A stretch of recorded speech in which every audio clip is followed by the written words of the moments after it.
I'm Cindy Kelly. It is Friday, February 7, 2014. We're in Alexandria, Virginia, and we're here today to interview and talk about Colonel Heflin, and this is his son-in-law. Would you please introduce yourself, say your name and spell it? My name is Darrell Dvorak. This is D as in David, V as in Victor, O-R-A-K. And could you spell Darrell? D-A-R-R-E-L-L. Thank you. So you've done a lot of research and written some really wonderful articles about your father-in-law. Maybe you could start, make sure you say his full name, and then you can start telling us about him. My father-in-law was Colonel Clifford John Heflin, and I'm one of his four sons-in-law, married to his third oldest daughter. I probably first met, I'm going to call him Big Daddy, because that's what his family typically referred to him. I called him Colonel, just to be clear about that. I wouldn't call him Big Daddy. I probably first met him in 1970. And my wife and I got married in 72. And unfortunately, by 1980, he had died. At the time, he was retired. He and his wife lived in Reno, Nevada. My wife and I lived in Chicago. I was essentially starting my career. I suppose if we had lived closer together, or if I had seen he and his wife, my mother-in-law, more often, maybe I would have had the, I'll call it nerve, to ask him questions about his career. I naively assumed that what he had done in the war, World War II, I assumed that it was common knowledge. I didn't learn that far from being common knowledge, most of his World War II service on behalf of the Manhattan Project had been totally unknown. It was about 3 years ago, shortly after I retired, that I thought I would make a brief record of his career because of the significance, in particular, of the Manhattan Project for my children.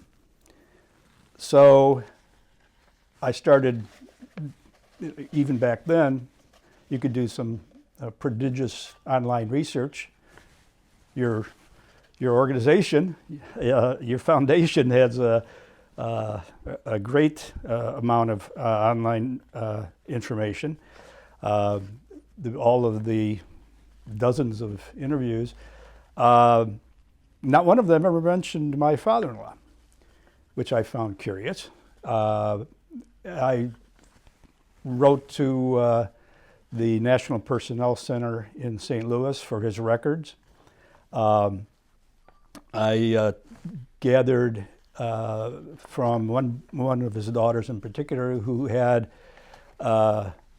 taken, after his death, had taken his military records and papers, but never did anything with them. So I started gathering bits and pieces of information. I could find nothing online. I could find nothing, I'm talking about specifically with regard to the Manhattan Project. It was a total void, which was very frustrating to me. So I was going to be a mere assembler of information about his career, and I discovered I had to become an amateur military historian and researcher. And I've been to all of the principal archival sources, College Park, Library of Congress, I also went out to some private archives, and I finally began to find pieces of information, but they were simply pieces of information. I think there were some records that I didn't get access to.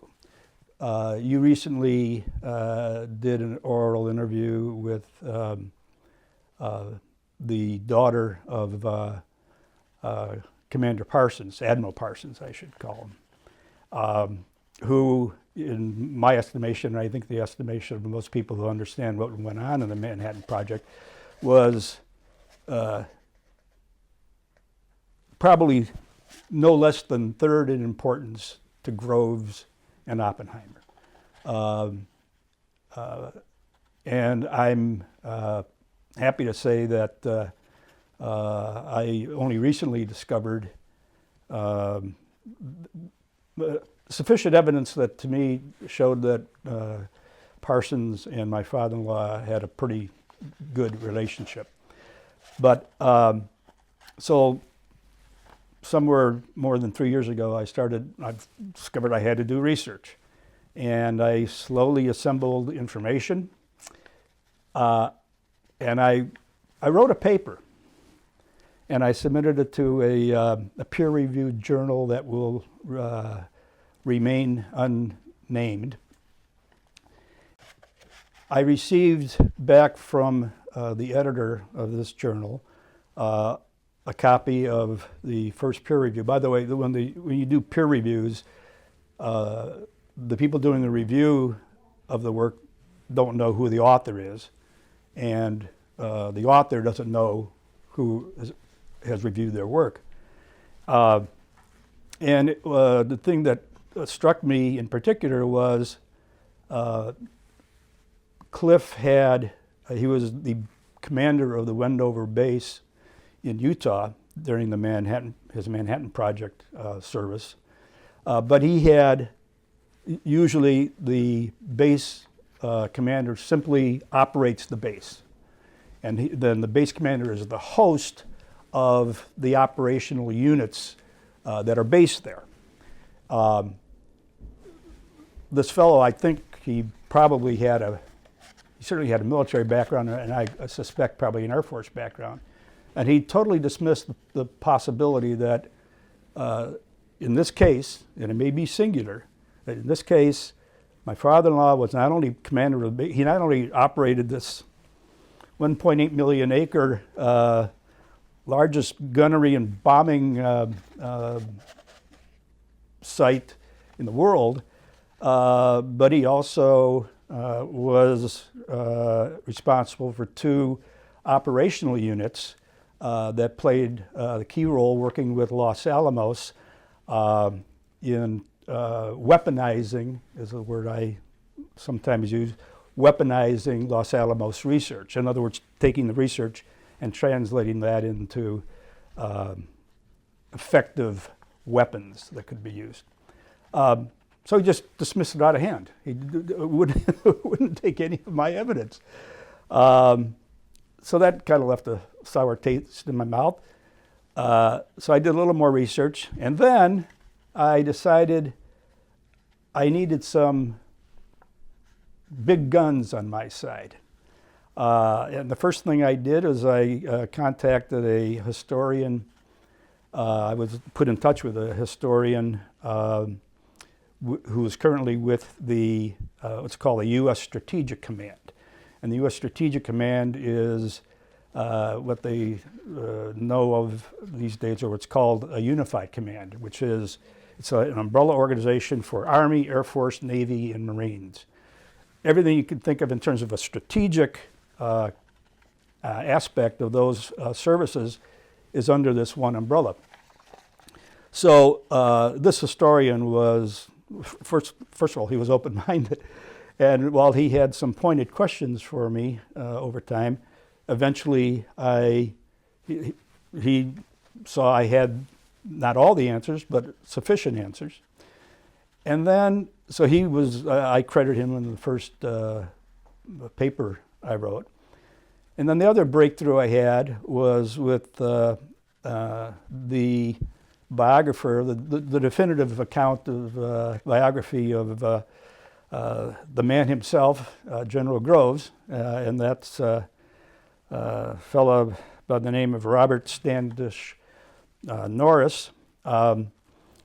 And I got, he goes by Stan, I got his attention because I went out to the Hoover Institute at Stanford University, where Stan's papers that he had assembled for his biography were captured. And while Stan had provided I forget the term, but it tells you what topics are addressed in which boxes, and there were a couple dozen boxes there. I found a couple of gems, and without getting into details, he knew that Heflin had a role in Manhattan, but he hadn't quite figured out what it was. He never mentioned Heflin in the biography of Groves. So when I got back home, I emailed Stan. He didn't know me. I emailed him, and I enclosed copies of just two of the documents that were in his files that I thought would get his attention. And I asked if he would kindly spend some time with me. And I promised I wouldn't take more than an hour of his time. He's in Washington at the Federation of American Scientists, downtown Washington. And I sent in advance, I sent him a little outline of what I'd like to talk about, and as I said, I wouldn't take more than an hour. Well, 3 hours, it was 3 hours later. Stan has been of great help to me. He has worked on both of my papers, and I owe him a lot. And the fact that I was able to convince Stan of the value of what I had, that of course meant a lot to me. So again, what started out is I'm simply going to record a few of the things from my kids turned into a major project. And I finally got after submitting it to a different peer review military history journal, my first paper on Colonel Heflin was published in December of 2012. And my second one, which focused specifically on the Trinity project, was published in December of 2013. So that's kind of an overview of how I got into all this. But in looking back, what strikes me is that in this 31-year career that Colonel Heflin had, that Big Daddy had, the first 8 years or so, it was almost like a straight line. It was that led directly to what I'm going to say what Groves was looking for part of the Army Air Force's command working with Los Alamos. And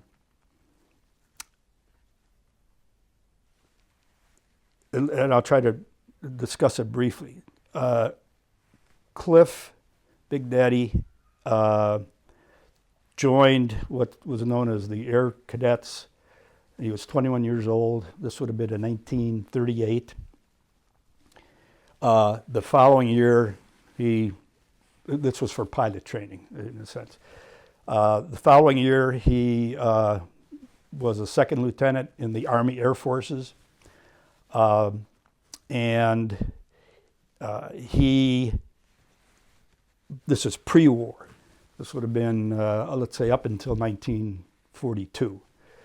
He had several early assignments that demonstrated first of all, his pilot skills, but also his leadership skills.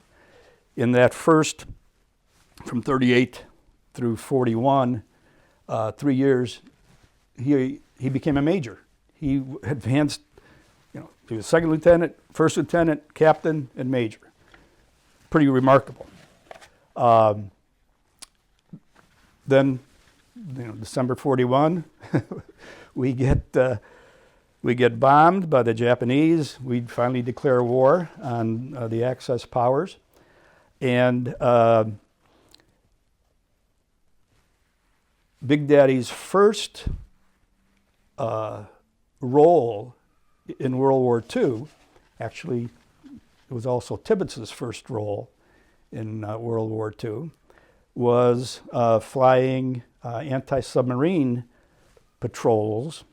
When I say anti-submarine, we were looking for both Japanese as well as German submarines. It turns out that the Japanese never did anything productive with their submarines.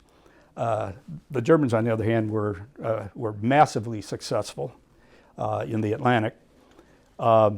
So Big Daddy had a succession of roles in anti-submarine work. He worked the West Coast, he worked the East Coast, he worked the Gulf Coast. And there are two important things that came out of his experience in anti-submarine warfare. One was the anti-submarine work is you're flying bombers, or at least they also flew other aircraft, but the bombers were the most effective. Bombers are usually, several thousand feet up in the air, tens of thousands of feet up in the air, and they're dropping bombs from high altitude, and they're usually moving pretty fast because they don't want to get hit by anti-aircraft or get attacked by enemy fighters. Anti-submarine warfare is entirely different. You're flying low, you're flying slow, and it's all about pinpoint accuracy of what you're dropping, the depth charges, or in the case, the bombs. So those techniques would become important in his next role. As would he finally. The story of our the story of our preparedness, military preparedness for World War II is frightening in retrospect. We weren't prepared, certainly not militarily. We weren't, and part of that was we weren't prepared with regard to a whole bunches of things, but certainly our aircraft. But finally, near the end of his work in anti-submarine warfare, he finally got his hands on B-24 Liberator aircraft, the bomber. And he flew those. He first got his hands on him when he was still in the States, but after a certain period, there was a political tussle between the Air Force, Army Air Forces, and the Navy over who was going to control anti-submarine warfare. So a deal was cut where the Navy was going to take over all the anti-submarine warfare. But before that happened, Big Daddy, Cliff, was transferred to England, and his squadron was bombing the German, what they call the submarine pens. In this case, that's where the Germans would, it was like the home ports of the German submarines. And so we were bombing the ports rather than trying to bomb the individual submarines. In this case, he was primarily focused on the Bay of Biscay, which is right off of Normandy. He would come to know Normandy very well. So after the fall of 1943, he had been flying essentially anti-submarine warfare for a year, from roughly early 42 to, let's say, mid 43. So he's in England. His submarine command is ended, and suddenly he's called to, he and a couple of his colleagues, his officers, were called to a meeting in England, where he was briefed on his next assignment. And that assignment was to work with the Office of Strategic Services. When we think of the Office of Strategic Services today, it's typically known as the forerunner to the CIA, Central Intelligence Agency. The Office of Strategic Services was the brainchild. There was a tortured history to the OSS, but it was the brainchild of a guy known as Wild Bill Donovan. Wild Bill Donovan won the Medal of Honor in World War I, and he became an intimate of President Franklin Roosevelt. And he convinced Roosevelt of the need for the OSS. And it went on back and forth for a couple of years, but by mid-1943, the decision was finally made, and politically, because of the Army, the Army Air Forces, they didn't want to have anything to do with the OSS. But we finally got approval to do things that the British were already doing. And what their counterpart to the OSS was known as the Special Operations Executive. And so the Brits were doing, well, the purpose of what they were all about was to organize, supply, train the European resistance movements to coordinate their operations with the Allied forces. Specifically, what everything was pointing towards was the need to support the invasions, everybody expected the invasions of Europe by the Allied forces. There were two primary invasion points. One, everybody knows about, was Operation Overlord, which landed on the Normandy beaches. And then there was a second one, some weeks later, known as Operation Dragoon, and that invasion came up from southern France. And what Eisenhower and as Supreme Headquarters, the Allied Expeditionary Forces, what they wanted to do was to have the resistance movements, particularly in France, sabotage the response of the German forces, the German army forces that were back in the interior. Nothing you could do about what was there on the beaches. I mean, they were sitting there, and you're going to hit them straight on.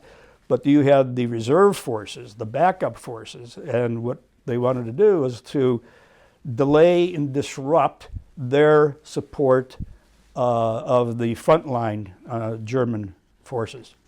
And so what they did is they had to organize these resistance forces it's they had to, first of all they had to, who are they?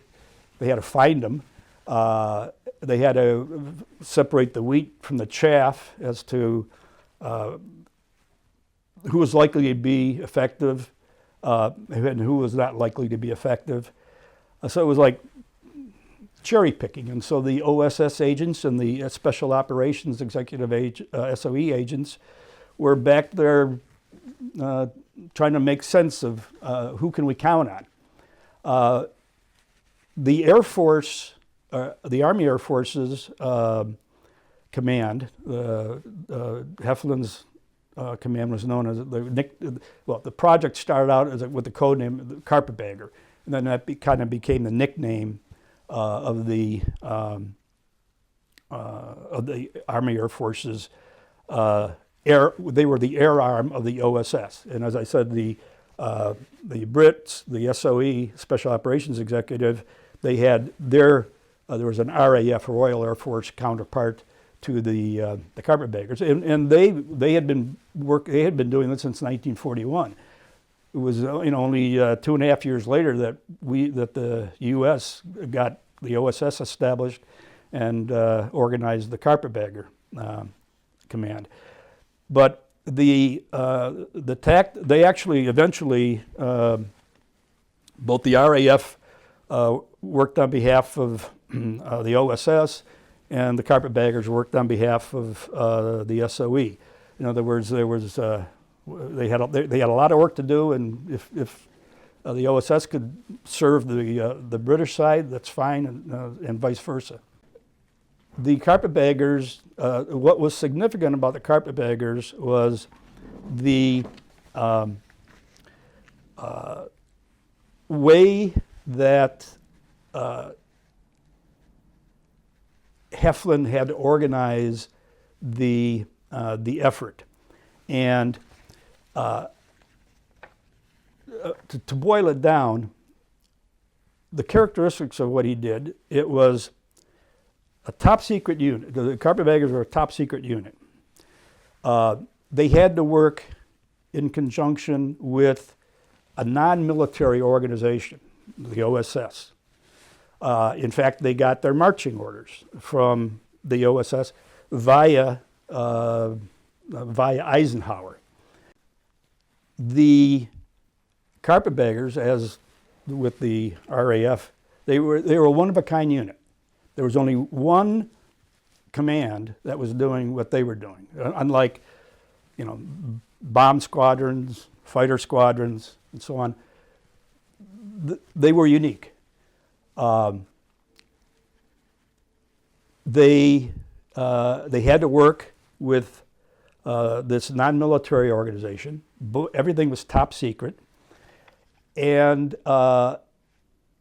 they had to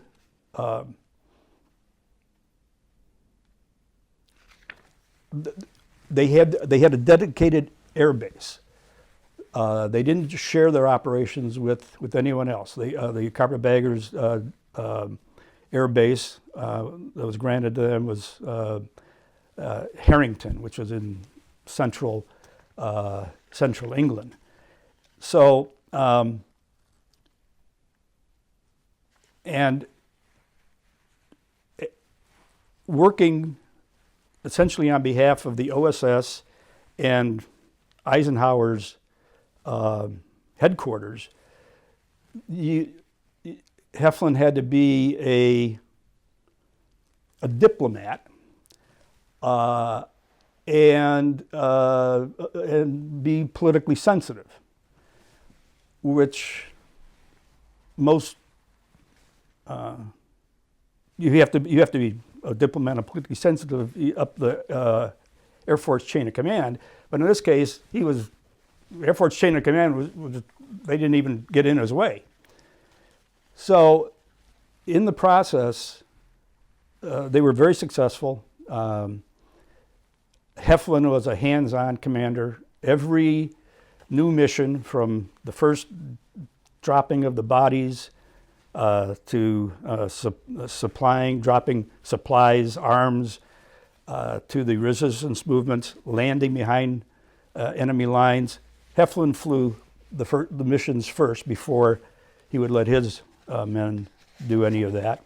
And he probably had 15 to 20 missions that he flew in the year that he was in command of the Carpetbaggers. They were very successful in organizing the resistance movements, again, along with the OSS. And by the end of, by September of '44, the invasion was, Normandy invasion was June 6th, of course, of 1944. And by September, they had the Allied forces had driven into France and beyond. Paris was liberated. The French were wildly excited. They took the call to more credit than he deserved. But essentially the carpetbagger role was done. Heflin, during that period, was promoted to colonel, full colonel. At one point he was the youngest colonel in the Army Air Forces. He wasn't by the end of hostilities, but for a brief time he was the youngest colonel. He was awarded multiple honors. First of all, from the U.S., he received. He was given the Legion of Merit. That one he got from Eisenhower. Distinguished Flying Cross. That one he got from General Spaatz. He got the several air medals from Doolittle, who was the head of the 8th Air Force. He was awarded the highest French award, the Legion of Honor. He was also awarded the French Cross of War. And the Carpetbaggers were given a Presidential Unit Citation. And then, so at the end of October, near the end of October, Heflin had been overseas for more than a year. So he was returning. He was going to return to the U.S. And enjoy a month or two of leave. Instead, as soon as he got back, he was told to report to Colorado Springs, the headquarters of 2nd Air Force. And he got there, and he was told to report to Wendover Army Airfield. He probably had spent time at Wendover in some of his training previously. Wendover was a major training base for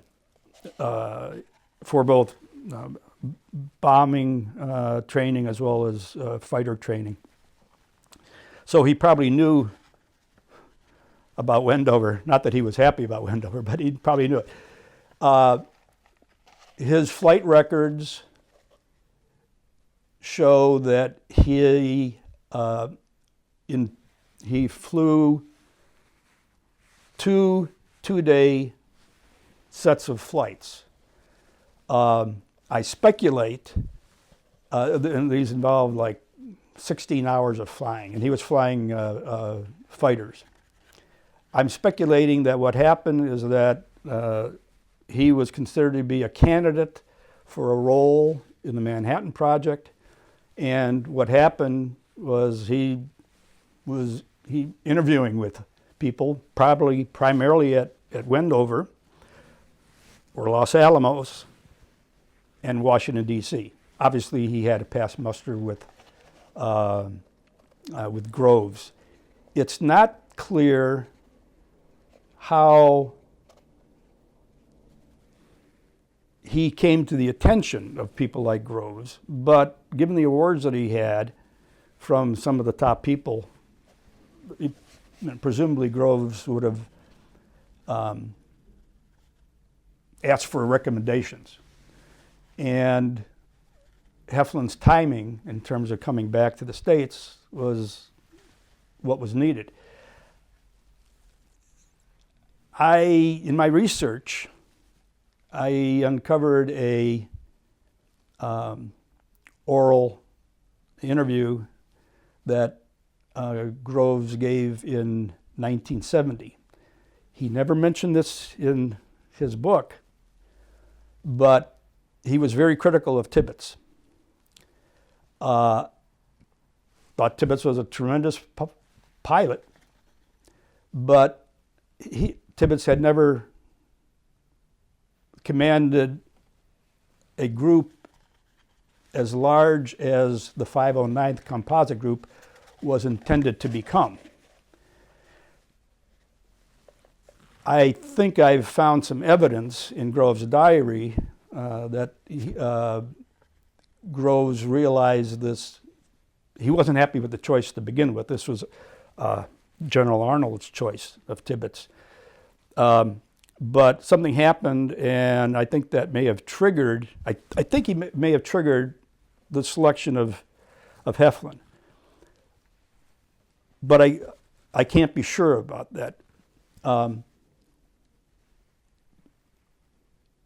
In Groves' diaries that one of his secretaries recorded, there are massive amounts of verbiage for the years that he was working the Manhattan Project. There's a note that his secretary took a call from Parsons to Groves saying, this was on November 2nd of 1944. And the message is, Parsons has met the new CO and approves. I think they were talking about Heflin. And Heflin took his leave for November and December. And in January 45, he officially took command of the 216th Army Air Forces Base Unit Special, as it was designated. That meant he was doing all of the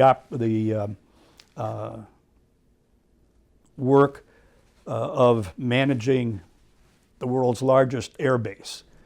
And what that means is it's like a small city. It had military responsibilities. It had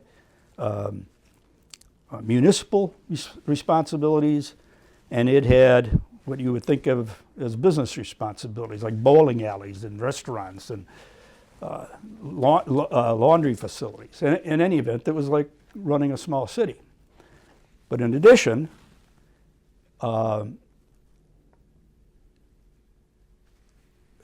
was going to be in charge of the 2 units that were going to be doing the day-to-day work with Los Alamos on the ordnance work with Los Alamos. In the way I put it is they were weaponizing the science and engineering, turning that knowledge into practical bombs. And the challenge there was the 2 technologies, or whatever what eventually became the 2 technologies, resulted in bomb shapes, sizes, and weights that were unlike anything the Air Force had ever been exposed to. And as well as, and it was a double impact. They had to figure out the ballistics of these new bombs, and they had to marry those bombs to the B-29s that were chosen to fly the bombing missions. And the trouble was, it was essentially well, it extended over a year, but I would say the big, it started in the fall of 1944. It was a cycling process.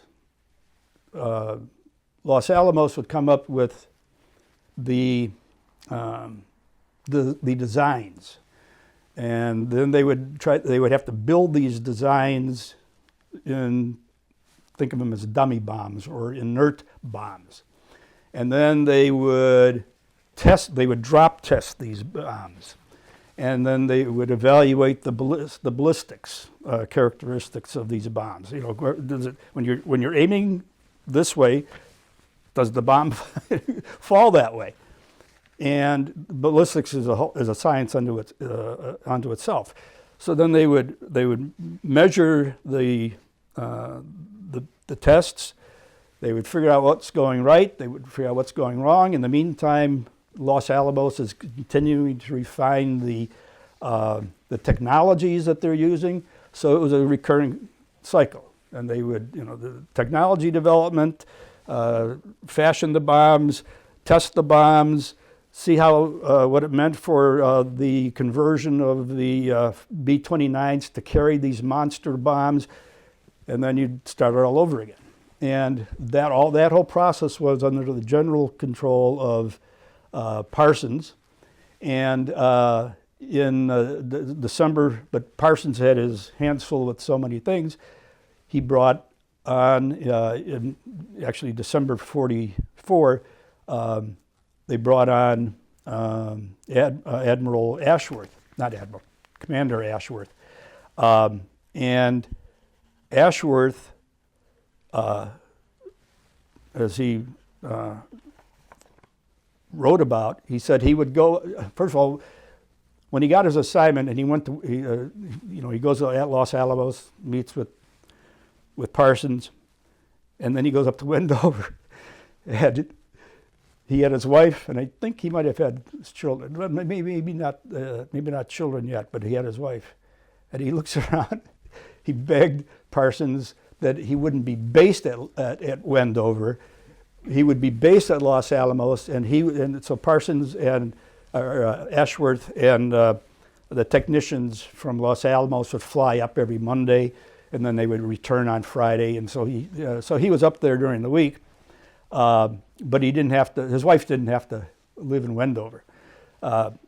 Just a passing reference. Bob Hope apparently went to Wendover at least once to entertain the troop, and he infamously called it not Wendover but Leftover, because it was remote, really remote. It's on that near the border between Las Vegas to the west and Utah to the east, and in the middle of nowhere, dusty, cold, and the saying was there were more slot machines in the town of Wendover than there were people in the town of Wendover. So this process went on of the testing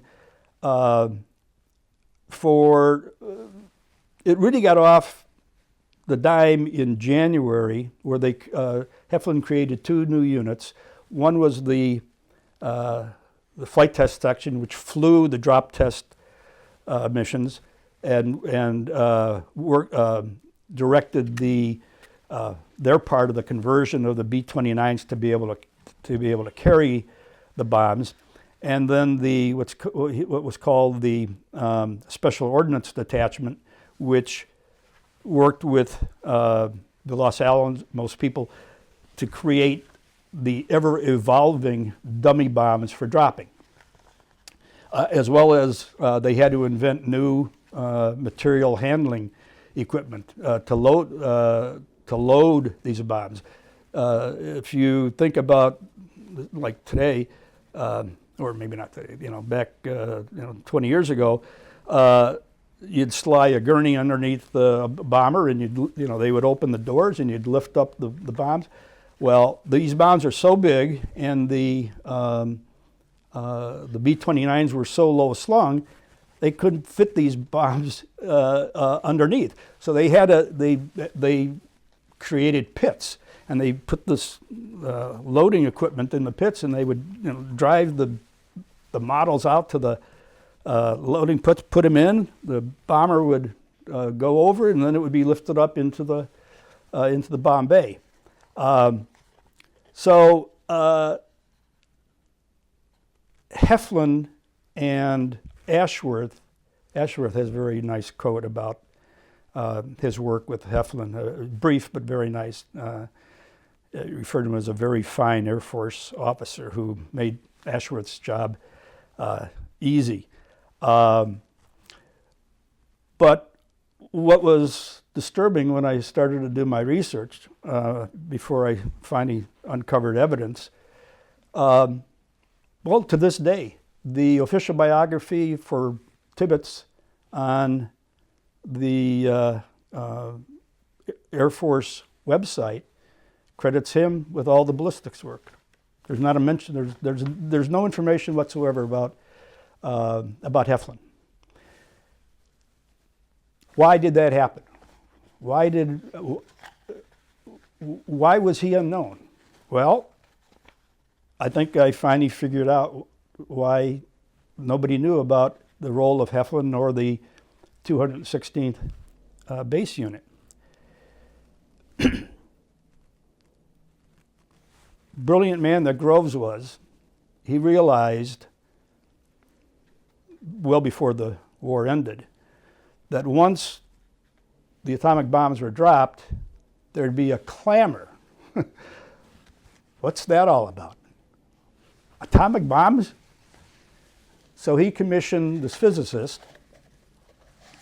I remember he goes by two first names and then Smythe. And he wrote what became known as the Smythe Report. It's got an official title, which I can't recall at the moment. What this was intended to do, and in fact Stan Norris maybe have been the first one to characterize it this way, the Smythe Report was the official description of the development of the atomic bombs. But what it did, it was factual as far as it went, but it didn't present all the facts. So, but for years it became the standard by which any information about the atomic bomb program, this is what you could talk about, and if it wasn't in the Smythe Report, you couldn't talk about it.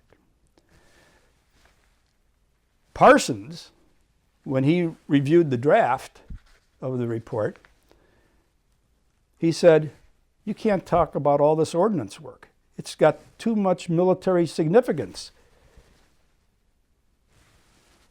Oppenheimer wanted it, at least some of it, to be included. Smythe took what I would think of as the easy way out, and he just took out all reference to the ordnance work. In other words, there is no discussion whatsoever as to what was done and who was doing it, at least from from both Los Alamos as well as from the Army Air Force's side. Never existed. So how much did that shield the information? Well, I don't know how much and for how long, but it was 100% for a while. There was no information whatsoever about what Heflin had done. And on top of that, how should I say this? The work had to continue as it did at Los Alamos. I mean, the work didn't end, but once the war was over, Oppenheimer left. And people were kind of at loose ends. They didn't know what was going on. So Heflin, by this time,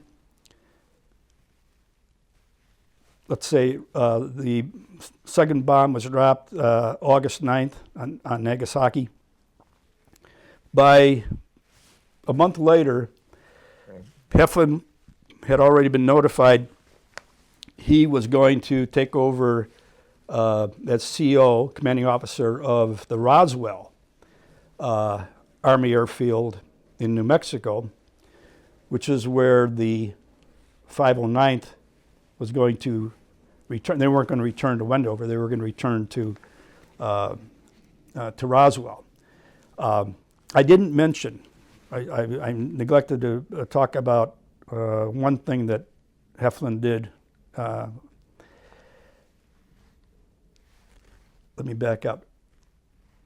When you're a base commander,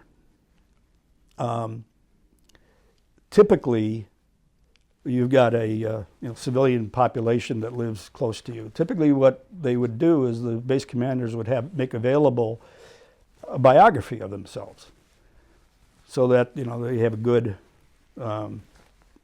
relationships. I never saw a biography of Cliff when he was at CO of Wendover, but I've got copies of his biography from 1952, sometime in the early 60s, and then for his retirement in 1968. His biography says, in all three, says he organized the 509th. I'll let that one sink in. The 509th was Tibbets' command. These biographies, including the one of his retirement, and these biographies were all available when Tibbets and Sweeney, for example, were still on active duty in the Air Force. He organized the 509th. Well, what the heck does that mean? Well, it doesn't mean he managed the 509th, but he organized it in terms of bringing in the manpower, working with 2nd Air Force, which is was the 509th's military chain of command. Tibbets reported to Groves and people like that. He didn't report to, he did nominally, he reported, but Groves was in charge of what he was doing. When I read this in his, I've got, as I said, I've got copies of the three biographies, and the wording remains the same. He organized it.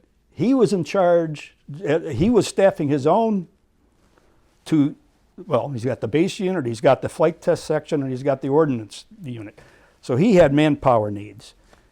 The 509th had manpower needs.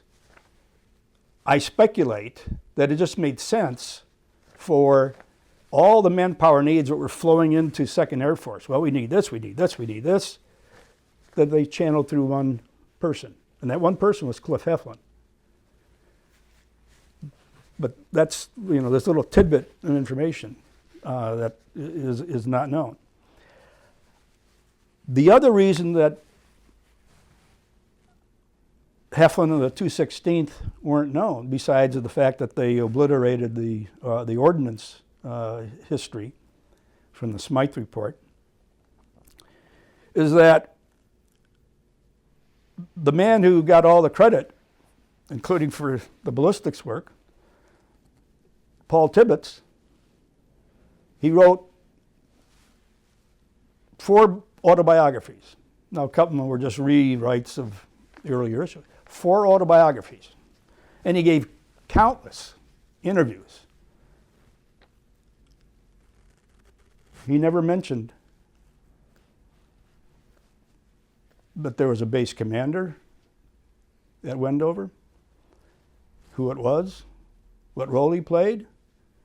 He never apparently corrected the biography on, the official biography on the put out by the Air Force, that he was in charge of the ballistics. The only time, there were 2, possibly 3, probably 3 times when that Tibbets mentioned Cliff. And frankly, they weren't pretty.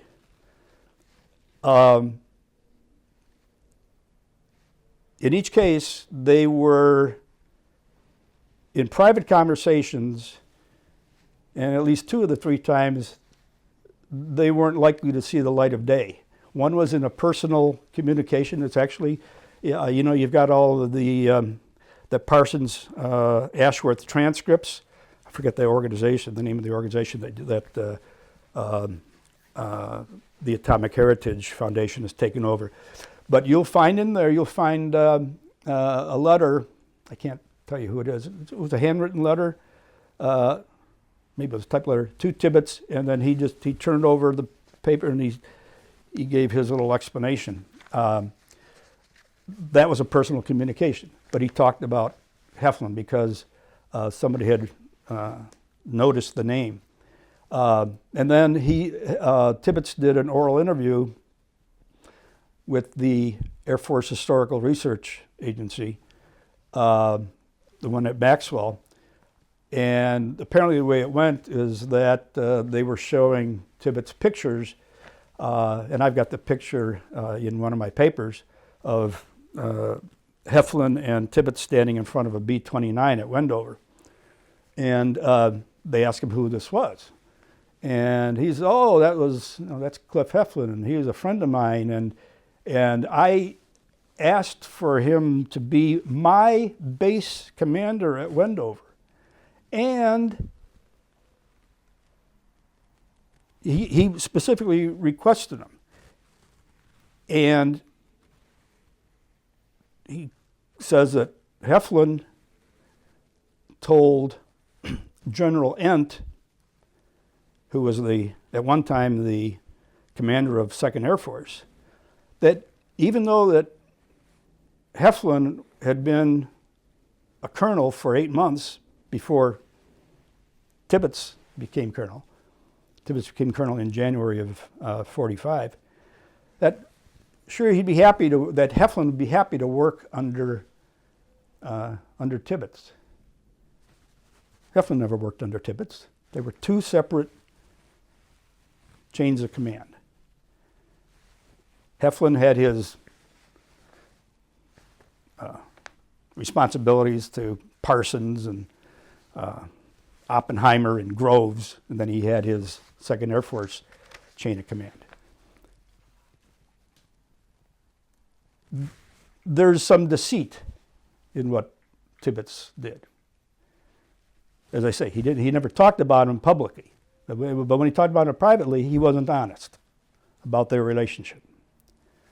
And I try not to judge him in the papers that I've written, but it was very disappointing. So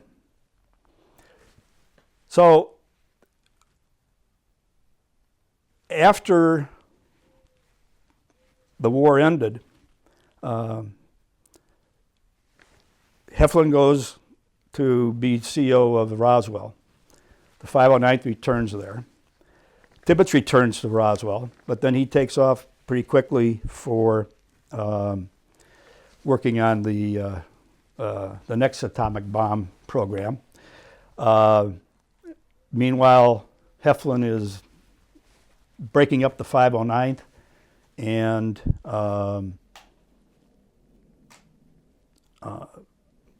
using the core bombing part of the 509th is going to be the basis for the new Strategic Air Command. Heflin was, Tibbets eventually returned to Roswell, and I don't have the exact date at my fingertips, but the next thing that happens is Tibbets and Heflin are both sent to the Air Force Command and Staff School at Maxwell in Alabama. And they were there for a little over a year, and that was probably the last time that they served together. One of the things that is striking is that I have not been able to locate any new awards that Heflin earned for his Wendover command. But beginning in the early 50s, he started to be recommended for promotion to general. And those recommendations ran consistently up until the mid-60s. And then they stopped. Well, what happened is that in 1953, Big Daddy was commander of Stead Air Force Base outside of Reno, Nevada. And his deputy CO was an officer by the name of Demetrius Stampedos. Demetrius Stampedos had twice been on staffs for Curtis LeMay. Stampedos and LeMay were both race car enthusiasts. So not only did they have the professional relationship, but they had the avocational. They shared an avocational interest. In 1953, the Reno Chamber of Commerce, I think it was Chamber of Commerce, put up what was then $4,000. Today's money, it's something over $30,000. Put up a chunk of money to sponsor a road race. Stampedos took that money and put it in one of his personal accounts. Apparently, and this is something that Heflin explained to the son-in-law, who was a 30-year Air Force pilot and whose career overlapped with Heflin's. He didn't give him chapter and verse, but he said, LeMay, because this was a friend of LeMay's, as well as a former colleague, LeMay suggested that Heflin allow Stampedos to retire quietly from the Air Force. Heflin didn't follow that advice. Now, by this time, LeMay was a 4-star general. And by 1961, he became Chief of Staff of the Air Force, numero uno. Heflin kept on getting, he was put on what's known as the generals list, which is colonels who are eligible, are considered to be eligible for promotion to general. I don't know how many years it was, but I'm guessing it was probably 10 or 12 years that he was on this list, and he kept on getting recommendations. In his, every 6 months they have their reviews. And then suddenly the reviews stopped recommending it. He never got that promotion. So he retired in 1968, and has already been mentioned, he had what was the equivalent of a general's retirement ceremony. And he was awarded what is considered to be the number 3 top award in the Air Force. Top would be the Medal of Honor.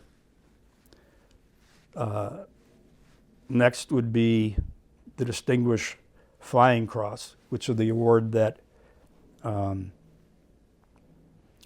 Tibbets received when he returned from his bombing mission. It's famous that the general walks out and pins it on Tibbets, and Tibbets is holding in his hand. He's surprised, and he's holding his pipe in his hand, he's trying to hide it. So he was awarded the Distinguished Service Medal. Heflin was. By the way, Tibbets never earned the Distinguished Service Medal. And as has already been mentioned, the Distinguished Service Medal is typically given to 2-star generals and above. I can't say that no other colonel was ever awarded, but it was extremely rare. Cliff was very proud of that. In the single interview that he gave to the Reno newspaper that was in 1976, he mentions that, and he mentions that he was very proud to have received that. So he continued to get good reviews, excellent reviews. He had a variety of operating positions and staff positions. He was overseas. He was back here. Did the service in Korea. But obviously he didn't retire pleased with the way things turned out. And that may have been another factor in why all the veterans, most of the veterans were quiet, didn't talk about their service. Maybe Cliff had another reason that he wasn't talking about things. So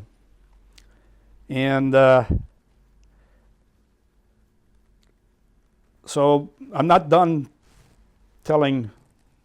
I've got at least, I hope it's the last. I got one more paper to write, which is going to be more details about his Carpetbagger command. And I should mention, it's very interesting. I'm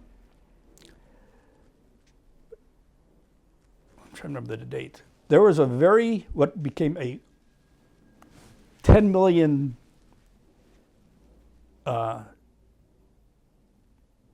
print